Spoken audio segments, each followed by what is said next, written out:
Hi అండి, welcome to my channel. నేను మీ శ్రావణి. ఇవాళైతే నేను మంచిగా స్వీట్ రెసిపీ చేసి చూపించబోతున్నాను. ఇదైతే ప్రాసెస్ కూడా చాలా త్వరగా అయిపోతుందండి, టేస్ట్ కూడా అలానే ఉంటుంది. లేట్ చేయకుండా అయితే ప్రాసెస్లోకి అయితే వెళ్ళిపోదాం. నేను ఒక కప్పు ఇక్కడ ఉద్దిపప్పు తీసుకుంటున్నాను. ఉద్దిపప్పు తీసుకొని పాన్లో వేసుకొని లో ఫ్లేమ్లోనే వేయించుకోవాలి. ఇవైతే అప్పుడే మంచిగా గింజ లోపల వరకు ఫ్రై అయ్యి టేస్ట్ కూడా అలానే ఉంటుంది. చూడండి, కాసేపటికి ఇలాగా కలర్ అయితే చేంజ్ అయింది. మరి మాడిపోయేంత వరకు ఉంచుకోకండి. ఇలాగ నేను చూపిస్తున్నాను కదా, ఆ కలర్ వస్తే సరిపోతుంది. ఇవి వేయించేటప్పుడు అయితే స్మెల్ భలే ఉంటుందండి. అసలు ఇలాగా లో ఫ్లేమ్లోనే వేయించుకోవాలి, మంటనైతే ఎక్కించుకోవద్దండి ఎట్టి పరిస్థితిలోనూ. తర్వాత ఫ్రై అయిన తర్వాత 2 స్పూన్స్ బియ్యం యాడ్ చేస్తున్నానండి.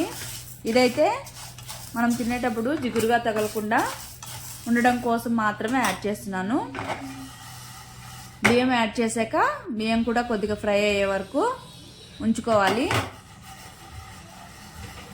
చూడండి, మంచి కలర్ వచ్చింది కదా, బ్రౌన్ కలర్ రావాలి, మరి ఎక్కువ కాకుండా లైట్గా వేయించేసుకున్న తర్వాత స్టవ్ ఆపేసి ఇవి బాగా చల్లారనివ్వాలి.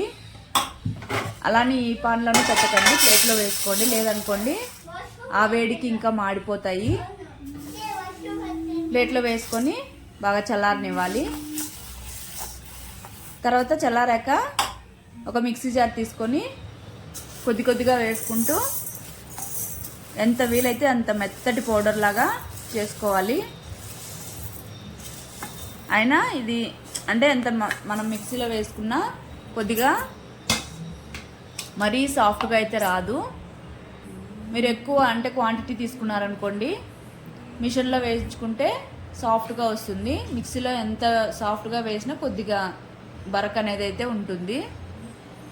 తర్వాత తీసి ఒక ప్లేట్లో వేసుకొని మిగిలినదంతా ఇలాగా పౌడర్ చేసుకొని వేసుకోవాలి. తర్వాత అయితే నేను ఇక్కడ 1 కప్పు మినపప్పు తీసుకున్నాను కదా, బెల్లం కూడా సేమ్ క్వాంటిటీ తీసుకుంటున్నాను. బాగా మెత్తటి పౌడర్ లాగా చేసుకొని వేసుకోవాలి. అది కూడా వేసుకున్న తర్వాత మొత్తం ఈ పిండి బెల్లం మొత్తం మిక్స్ అయిపోవాలి. బాగా అలాగా కలిపేసుకోవాలి. కలిపేసుకున్న తర్వాత ఇది కూడా మిక్సీ పట్టేసుకోవాలి మళ్ళీ ఒకసారి. అలా చేయడం వల్ల బెల్లము పిండి అంతా బాగా ఇంకా మిక్స్ అయిపోయి టేస్ట్ అనేది మరింతగా బాగుంటుంది. అలా కాకుండా అలానే వేసామనుకోండి, బెల్లంగానే ఎంత పౌడర్ చేసినా కొద్దిగా ఉంటుంది. సో అందుకని మిక్సీ పట్టేసుకోవాలి. ఇలా చూడండి, మంచిగా మిక్స్ అయిపోయింది కదా. ఇలాగ మిగిలిన పిండి అంతా మిక్సీ పట్టేసుకొని అదే ప్లేట్లో వేసేసుకోవాలి. తర్వాత అయితే నెయ్యి కూడా సేమ్ 1 కప్పు నెయ్యి నేనైతే ఆల్రెడీ హీట్ చేసుకున్నానండి. అది వేసుకుంటే సరిపోతుంది. కానీ ఇది అచ్చంగా నెయ్యితో చేస్తేనే టేస్ట్ ఉంటుందండి, ఇంకా వేరే ఆప్షన్ అయితే లేదు. ఆయిల్తో చేస్తే టేస్ట్ బాగోదు. లేదు నెయ్యి తినను అనుకునే వాళ్ళు హాఫ్ నెయ్యి హాఫ్ ఆయిల్ అయినా యాడ్ చేసుకోవాలి. అలానే కొద్దిగా ఇలాచి పౌడర్ కూడా వేసాను టేస్ట్ కోసం. వేసుకొని అంతా ఒకసారి మిక్స్ చేసుకోవాలి. పట్టిన తర్వాత మిక్స్ చేసేసుకున్న తర్వాత నెయ్యి అయితే వేడివేడిగా ఉంటే కలపడానికి కష్టం అవుతుందండి, గోరువెచ్చగా ఉంటే సరిపోతుంది.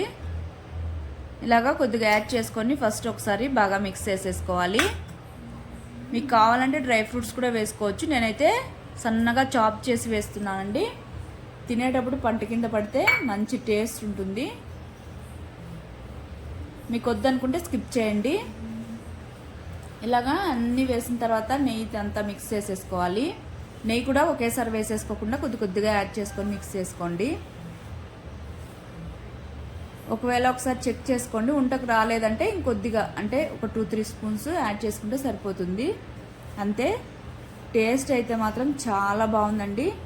పిల్లలకైతే స్నాక్గా కూడా బాగా యూజ్ అవుతుంది. అలానే హెల్దీ కూడా. చూడండి సరిపోయింది, ఉంటకొచ్చింది. అంతే, మిగిలినవన్నీ లడ్డులాగా చుట్టేసుకొని తినేయడమే అంతే. లేట్ చేయకుండా అయితే మీరు కూడా ట్రై చేసేయండి. ప్రాసెస్ కూడా చాలా ఈజీగా ఉంది కదా. ట్రై చేసేసి మీకు ఎలా వచ్చిందో అయితే కామెంట్ చేయడం మర్చిపోకండి. ఇలాగ లడ్డులాగా చుట్టేసుకోవడమే, అన్నీ చేతిలో వేసుకొని బాగా ప్రెస్ చేసుకుంటూ చుట్టేస్తే సరిపోతుంది. ప్రెస్ చేయకుండా చుట్టారనుకోండి మళ్ళీ తినేటప్పుడు అంతా మొత్తం పొడి పొడిగా రాలిపోతుంది. అది మాత్రం జాగ్రత్తగా చూసుకోండి. ఇక్కడ నేను చూపిస్తున్నాను కదా, గట్టిగా ఇలా ప్రెస్ చేసుకుంటూ లడ్డుగా చుట్టేసుకుంటే సరిపోతుంది.